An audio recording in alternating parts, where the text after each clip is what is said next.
Hello guys and welcome back to this channel, where today guys I'll be showing you how to go and change recovery emails in Gmail. So guys, the first thing that you of course need to do is go to Google and of course go to Gmail. So you can go to the top right corner and click on Gmail. Of course, to change recovery emails in Gmail, you need to go inside to of course your account. Then click on change recovery options. You need to go to the top right corner and of course click on the top right corner and click on here. And then when you're there, click on see all settings. So now when you're going to click on see all settings, then here you need to go and click add a recovery address or mail. Then go of course and click on of course edit, enter your name and click on save.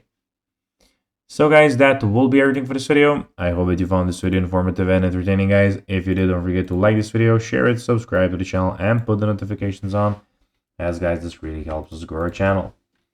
So if you have a few seconds, it will be pretty cool if you could do this for us.